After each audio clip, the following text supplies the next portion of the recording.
Have you ever had an experience where you were asked a question about something that you knew you should be familiar with, but as soon as the question is asked, you kind of find yourself getting a little nervous because you realize you don't really know it as well as you thought you did? This has happened to me several times throughout my life, and usually it happens with something that I spend a lot of my time around, and then I get asked a question about it, and I realize I don't know it quite as well as I thought I did. I'm kind of unfamiliar with what should be familiar. And as I was thinking about this idea, I decided to test myself this week. I decided to ask myself, lonely in my office sometimes, what color my mailbox is. Because I've used the mailbox probably 100 times at least since I've been here for the past year. And I thought, okay, well, what's the color of my mailbox? And I finally decided, okay, I don't know for sure, but it's either black or gray. And maybe it's kind of like a dark gray. So I'm going to go with gray. Like, it's definitely black or gray. I'm going to go with gray. Go back home, look out my window. My mailbox is as green as it can be. It is forest green. I mean, I was completely wrong. I was convinced, but I was completely unfamiliar with something I go to every single week. And I'm not going to lose a whole lot of sleep over not knowing the color of my mailbox. But sometimes we can do the same thing with more important things that we should be familiar with, things that we see and interact with every day, but maybe we don't know them quite as well as we think we do. And so we have a question this morning. The question for us is, what is a family? And when we look at some of these important questions, and maybe we can't answer them as well as we thought we could, or we don't know maybe as much as we thought we did, it kind of wakes us up to realize things. And the fact is that we all have families in some shape or form. We are familiar with our family. We're familiar with other people's families that we interact with. And if we aren't very familiar with what a family is, we especially know that the world isn't familiar with what a family is. And so that's our question this morning. What is a family? And maybe we could go about answering it with asking other questions like, what does a family look like? Lucy has introduced me to some TV shows that I never watched when I was a kid. And the reason is it's TV shows that my parents watched when they were kids. And one of the shows is The Waltons. If you've seen the show, you know, it's about this family that lived in rural Virginia during the Great Depression. And it's a husband and a wife with several of their kids. And also there's their parents are there as well. So there's 3 generations living within the home. And it always ends in the episode with the same scene of the lights are out and all the family tells each other goodnight before they go to bed.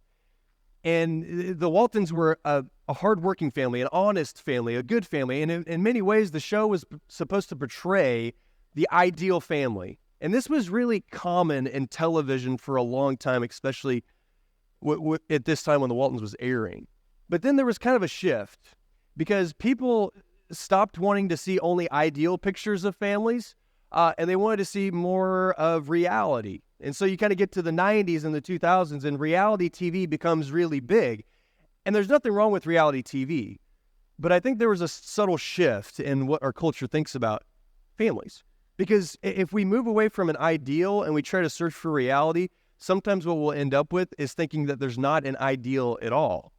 And so we end up with shows like The Modern Family that aired not too long ago. And it's a show about 3 different family units, and they're all tied to this one grandfather. And one of the family units is what we might call the nuclear family. It's a husband and a wife and then their kids. The grandfather is married to his second wife and taking care of one of her children. And the third family unit are 2 men that end up being married to each other and adopting kids themselves. And so we look at these things and we ask, what does a family look like? And we might ask the question, who had it right? Was it the Waltons? Was that the ideal for God's family? Is it the modern family? Who's to say what the ideal family is? Is there even a standard? You might also ask, what is a family for? What is the job of a family? What is the family supposed to be about? What are they supposed to do? What are they supposed to stand for? And we might ask, what does it really mean? Just what does it mean to be a family? And is there even a standard to answer these questions? Is there some kind of ideal that we can reach for? And where do we find the answers at? Let's begin in Proverbs chapter 3. I think it's going to help us with our question this morning. Proverbs chapter 3, let's begin in verse 5. Trust in the Lord with all your heart. Do not lean on your own understanding. In all your ways acknowledge him, and he will make straight your paths. Be not wise in your own eyes. Fear the Lord and turn away from evil. It will be healing to your flesh and refreshment to your bones. We find a few truths in this passage in Proverbs 3. Number one, when we're making decisions, we should not be leaning on our own understanding. There is a standard that God has set, and it's up to Him for us to lean on. And the second part of this is that we should acknowledge God in every choice that we make. Not only has God made a standard, but we should respect that standard in all the choices that we make. And the final part of this is that God knows how to bless us even better than we know how to bless ourselves. And when we follow His ideal and when we lean on His understanding rather than ours, we are going to end up being blessed further than we could ever bless ourselves. When we think about this morning, what a family is, I really want us to focus on what the purpose of a family is. Because I think if we get that, what a family is supposed to be about, then all the other things are going to fall into place. And the fact is, God has given us an ideal of what He wants for the family. And what we're going to do this morning, while we could spend some time in the New Testament, and we will, I really want to focus mainly on our points coming from the first family, back in the Garden of Eden, and seeing really what God's ideal was for the family in the beginning. And the first thing we're going to see is that a family, it's a family that works. God's ideal for the family is a family that works. So read in Genesis chapter 2, verse 15.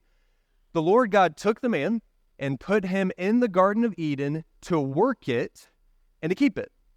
Adam's job was to work. We actually find earlier in chapter 2, before the earth is fully done in its creation, we're told before man was put on the earth that there was no man to work the ground. The ground was made for man to work. Adam was supposed to work in the garden. Sometimes we get the idea that Adam and Eve were just kind of sipping lemonade in the garden, but they weren't. They weren't chilling by the pool. They had a job to do, to work and to keep it. Eve was made as a helper for Adam, to help him in his work. And so man was made to work. And we also will find in the beginning of Genesis that man was created in God's image. They were supposed to do things like God. And what has God been doing for the first 6 days of creation? He's been working. He's been doing work. And then finally, He's finished with His creation and He rests and He looks at man and He says, now it's your job. It's time for you to work. And so at the beginning of Genesis, we see a God that works, and we see the first family that works as well. We tend to view work negatively a lot of times, I think, today. We view work as something we do from 9 to 5 in order to get to the things that are really important in life, to really live true life. We work so we can get to the weekend. We work so we can get to a vacation. And then I'm going to really live life. And if you're lucky, you can make enough money to retire early so you can really start living life earlier than everyone else. But Genesis has something to say about this. Genesis portrays work as an essential and integral part of our lives. We are made to work. Now, that's not to say that our life is all about our career or that it's wrong to want to retire. But the point is that we should have a mindset as God's people and God's families of work, a mindset of work. The truth is that raising a godly family takes work. There are no shortcuts to investing in your family. It takes effort. And when we do take shortcuts, it affects our families.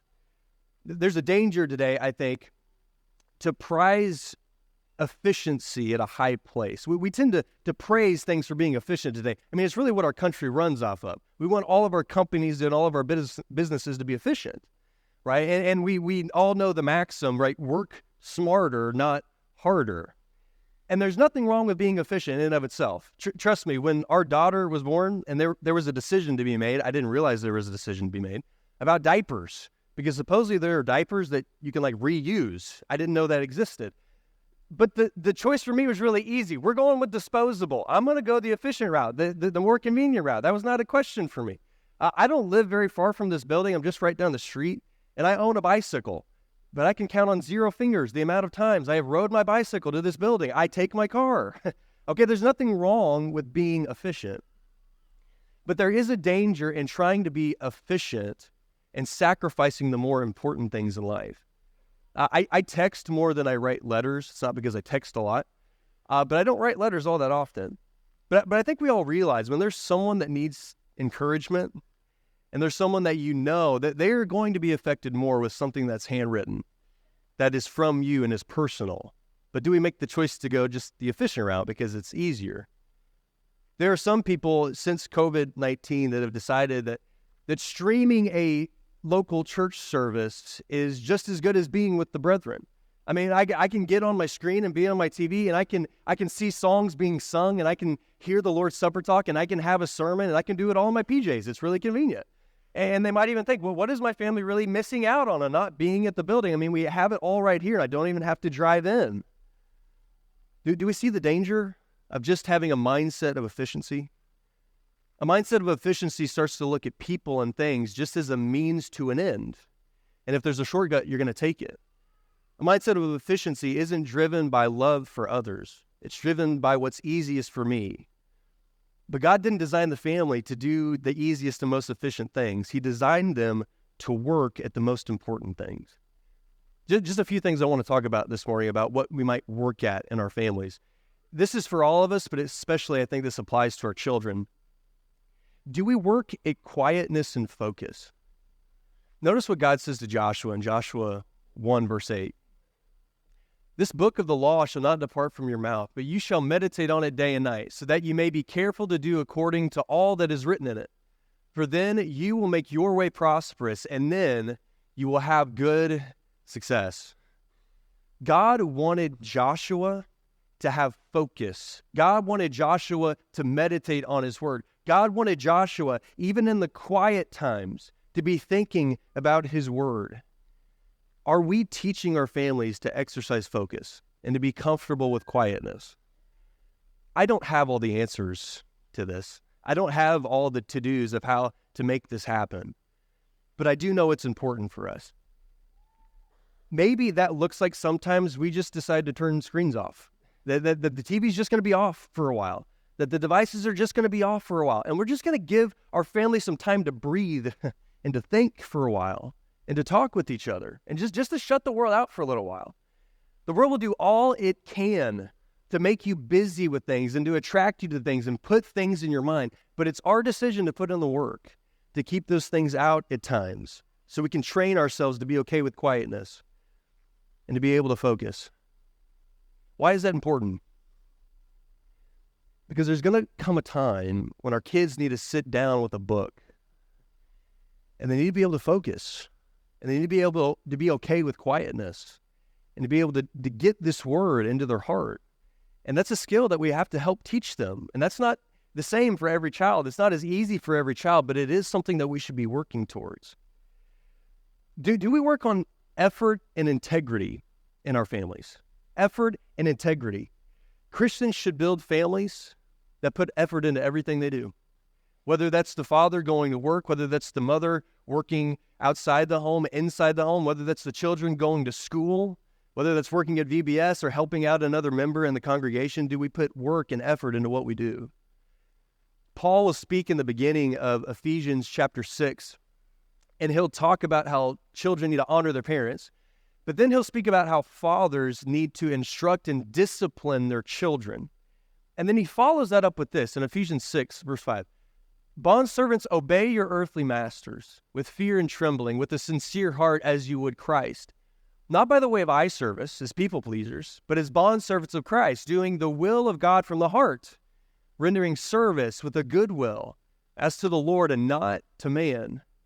So Paul just before this has said, fathers, teach your kids and teach them how to be disciplined. And he follows it up with an example of how even slaves, servants, should work with discipline and integrity for their masters. How much more so for our children and our families?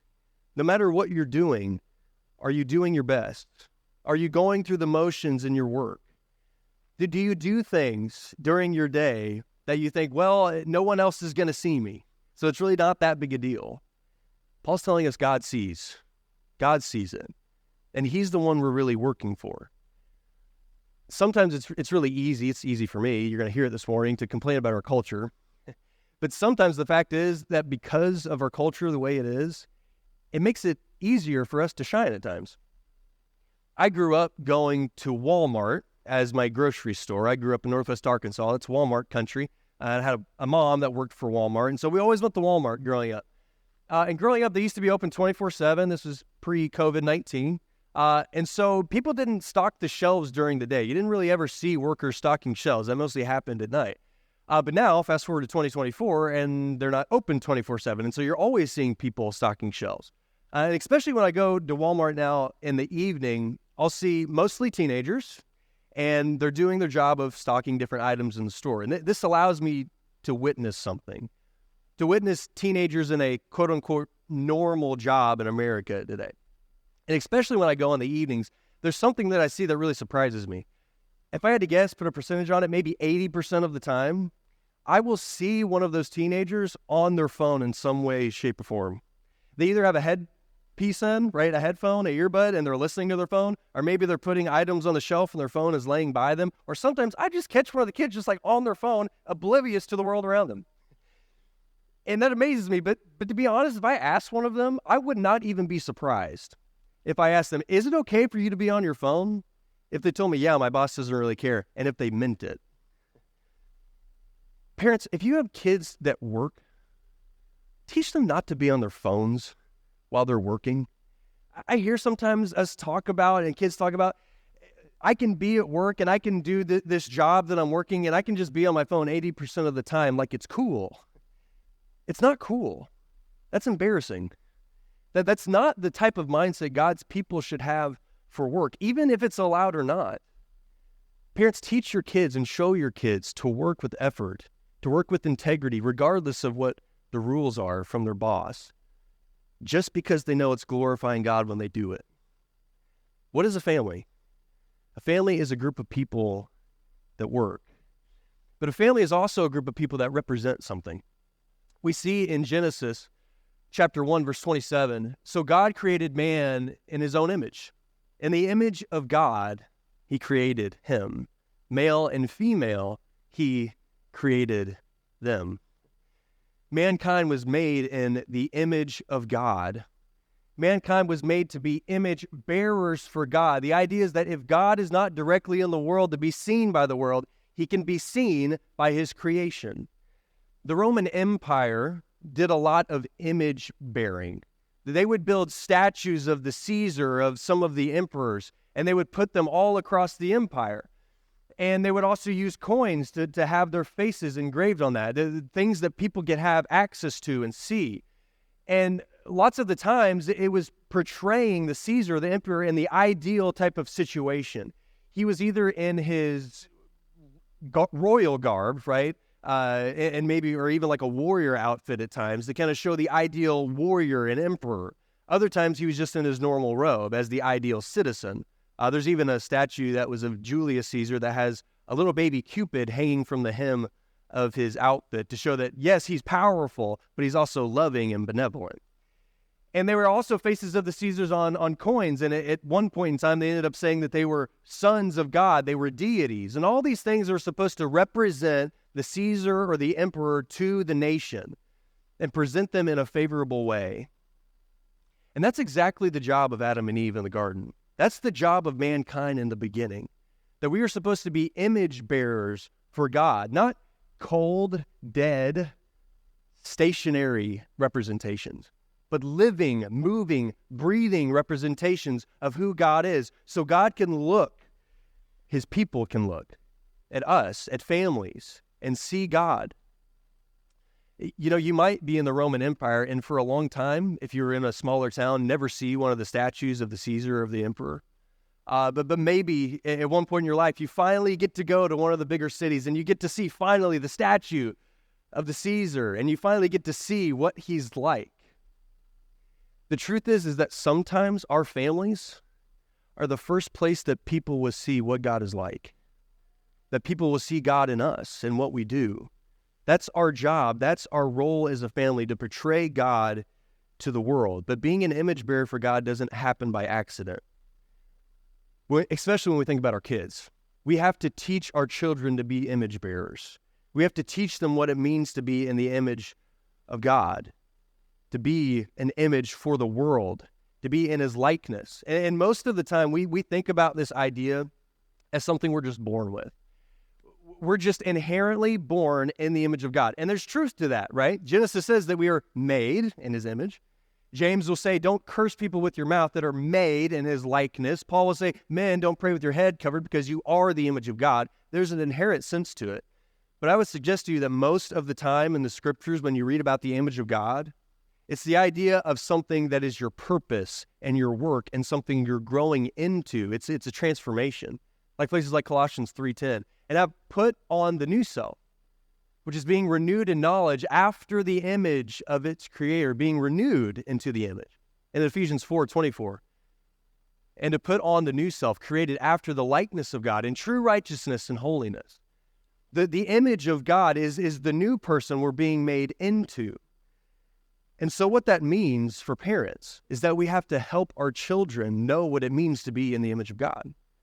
We have to teach them to be molded into the image of God. And here's the thing. The world is going to hate you for it. The world does not love that idea. The world will say, how dare you teach your child who they're supposed to be? How dare you brainwash your child about who they're supposed to be? I am worried about my children one day being brainwashed, but I'm not worried about Christians brainwashing them. That's not my fear. It's the same world that will say, don't put any kind of restraint on your child, even to the point of we can't even tell our child what their gender is. That's how backward our world is. They say we look at a square and we can't say it's really a square because maybe it wants to be a circle. But God isn't in the business of asking his creation what they want to be. God's in the business of telling his creation what they are. Amen. And that might sound rigid at the face of it, but here's the truth.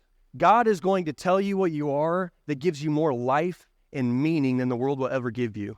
They will tell you you can be an animal or you can be something that you're not. But God is trying to tell us that we are his precious children and we represent him. He's giving us a higher calling than the world will ever give us. But here's the thing for us parents. God isn't standing in your house every day. You are. God isn't sitting at your kitchen table. You are. God isn't talking to your children every day in the home. You are. You are God's representative in the world. You are the one that gets to help to shape them and to mold them, to show them what it means to be an image bearer.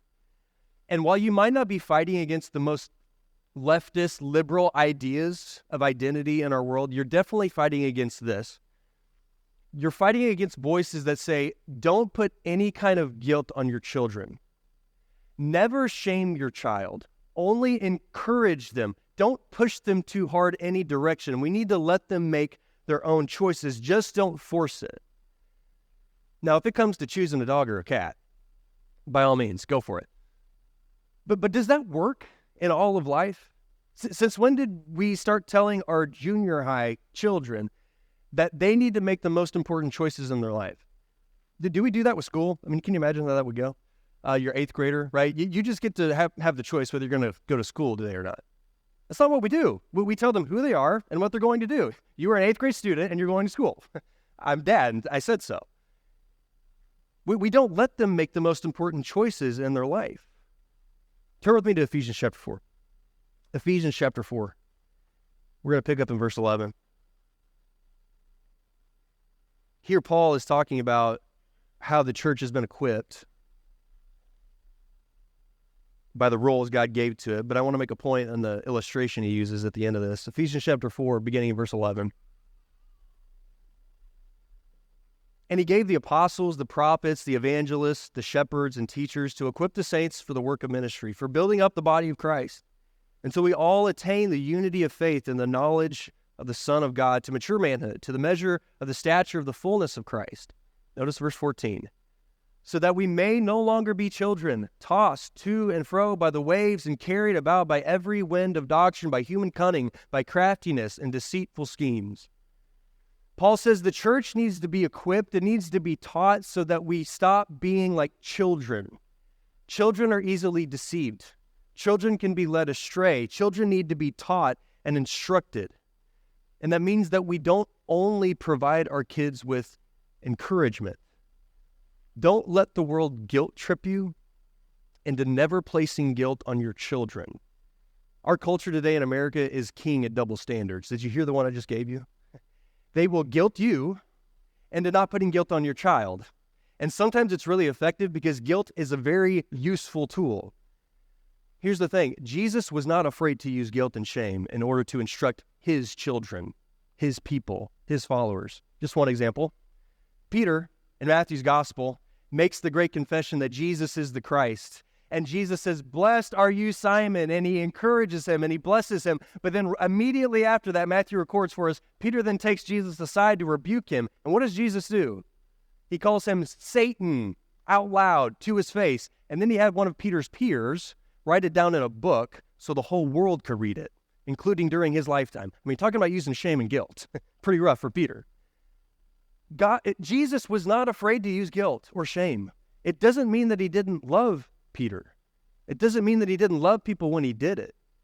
But he used it as a motivation for his people, for his children. Jesus had no issue with it, and we shouldn't either. There's a memory I have when I was maybe late elementary school, junior high, and I was in my living room with the rest of the family, and we were all just kind of lounging around on the couches. TV was on, watching some show I'll never remember. And I remember my dad was trying to convince us all to go out and do something as a family together. I don't remember what it was, but he was really trying to encourage us. Let's get up and let's go, and let's do something together as a family. Let's do this together. And I remember we were not taking the bait. We were not buying in on it. We were like, no, we're gonna stay here. We're pretty good where we're at on the couch. And I remember my dad kind of feeling a little bit defeated in that. And he paused for a while. And then he said something to the effect of, "All right, I guess we'll just make a memory together tonight, saying nothing, watching TV." And I will never forget the shame I felt in that moment. How selfish I felt in that moment. And how I never wanted to act like that again. I guarantee you, Peter never forgot what Jesus said to him. And that motivated him. People look at that, what my dad said to me that day in the living room, and they say, that's too rough. That's too far. That's too forceful. No, that's being a father. That's being a dad. And motivating your children to do what is right. There's going to be times when your child is trying to make a choice and you know it's the wrong choice. And they need you to teach them through encouragement and through showing them what's wrong. We have a responsibility to teach our kids, to guide them into being image bearers for God. The final thing I want to point out this morning is that a family, God's ideal family, is a family that loves. How are we going to find this in Genesis? In Genesis 2:24, it says, "Therefore a man shall leave his father and his mother and hold fast to his wife, and they shall become one flesh." They shall become one flesh. There were two people, and now they're going to become one in one family. They were meant to be just like God created them. Eve was taken from the very flesh of Adam. She was his flesh and blood, and now the writer is using this picture to say the relationship they're supposed to have together. They're supposed to be one. They're supposed to be one in mind, one in their interests, one in their standards. And this example was showing to future families what it means to leave your father and your mother, to leave the dependence of those families and become one family, someone that's dependent on the other person. We don't use the word in Genesis 2, but it's what it's describing. A family loves each other. This is a description of love. I want you to turn with one other place with me this morning. Turn to 1 John. John is commonly known as the apostle of love, and he has some things to say about that. 1 John chapter 4. 1 John chapter 4, we're going to pick up in verse 7. "Beloved, let us love one another, for love is from God, and whoever loves has been born of God and knows God. Anyone who does not love does not know God, but God, because God is love. In this, the love of God was made manifest among us, that God sent his only Son into the world so that we might live through him. And this is love, not that we have loved God, but that he loved us and sent his Son to be the propitiation for our sins. Beloved, if God so loved us, we also ought to love one another." Now, John isn't speaking specifically to the family here or to our homes, but it applies in our homes and our families. He describes what the love of God is and how he showed it to us. He showed it through his Son that he sent, a Son that came to the world in order to be rejected and to die. God showed his love through endurance, through suffering, through mocking, through blood and sweat and tears, through sacrifice. He showed his love through death. The love that a family has is not just a simple romanticism or emotionalism. Those things are important. But a family that loves each other is a love that sacrifices. When we ask the question, what is a family? The answer is a family is a group of people that love each other like God loves. I don't know what that sounds like to you, but that doesn't really sound like bringing my wife flowers or taking the kids on a vacation. There's nothing wrong with those things, not at all. But fathers, your wife, husbands, your wife doesn't need flowers. And your kids don't need another game night. Your family needs a leader. Your family needs a father that's willing to be there for them when it is the hardest, to sacrifice their own desires and their own wants to provide for their family, not just monetarily. And our families don't need mothers that are just worried about putting their kids in the coolest clothes and decorating their backpacks so they feel seen and good. No, our family need mothers that work and put in effort, and are not anxious about what their kids look like, but are anxious about that child's soul. And our families need children that are willing to do the hard things, that are willing to do the things that take sacrifice for the rest of the family, even when it's inconvenient. We don't do the hard things because we love them. We do the hard things because we love our families. And that takes training. What does Paul tell Titus about what the older women should train the younger women in? To love their husbands. And we look at that and we think, okay, Paul said the guys over at Crete are lazy and they're liars, but I think the women are kind of slow. Like they don't know how to love their husbands. Come on. No, they didn't. They needed to be trained in that because it's not just emotionalism or romanticism. It's honor and it's duty and it's sacrifice and it's service, and that takes training, and it's not just for the wives. That's for our whole family. A part of learning that kind of love requires us to know where the sacrifices and the service needs to be made. I'm a father. I'm a husband, so I'm going to end with the fathers here on this thought. Our culture tells us more and more to live life outside the home, to live life outside of where our families are at. And the fact is, you can't really change our world. You can't change the culture. Many of us just work outside the home, and that's the way it is. There's nothing necessarily wrong with that. But we do have choices to make. You have choices about promotions that you take. You have choices at times to make. Am I going to work an 8-hour day or a 12-hour day? And am I going to do that every day? You have choices out there in the workplace, but you also have choices inside the home. Because while it's not wrong to work for 8 hours a day outside the home, we need to realize that when we're outside the home for those 8 hours, we left our primary duty back home for 8 hours. Our most important job is the job we left at home for those 8 hours. I'm not saying that to guilt trip us, those that work outside the home. I'm saying that so that we realize that our duty and our job is with our families. So when we get home, our mindset shouldn't be, I've done my duty, I've been the provider for the family, I've done my job, and now it's my time to rest. Our mindset should be, I need to make up for lost time. I need to be with my family, and I need to work with my family, to do my duty, to teach my family. There's a question that revolves around Christianity today, and it's a question of whether Christian women should be career-oriented. I have the answer for you. The answer is no, and this is why. Because it should be no for men as well. It should be neither the father or the mother that is career-oriented. We should be family-oriented. That's where our true work is. That's where our true love lies. What is a family? It's a group of people that sacrifice themselves and each other to love each other, even when they're tired or when it's hard. When we ask the idea of what is a family, I feel very unequipped in answering that. I don't have all the answers for what it means to be God's ideal family. I have more questions than answers for my future of being a father and a husband, but I do know where to find the answers. And I do know that there is an ideal that God has set for us. And if we at the very least start pointing our standards to that, we're going to be taking a step in the right direction. God does have an ideal family. It's not the modern family, and it's not even the Waltons. It's a family that works for and represents and loves God, and works for and represents and loves each other. That's not always going to be easy. Jeremiah writes to the nation of Israel that they were going to go into Babylonian captivity for 70 years. They were going to die, but they were just going to be out of place for a while. And what does he tell them to do while they're in Babylon? He tells them to build a home and to build a family. Don't just sit and sulk, Israel. Don't decrease, increase, because if you don't do that, your children are going to pay for it.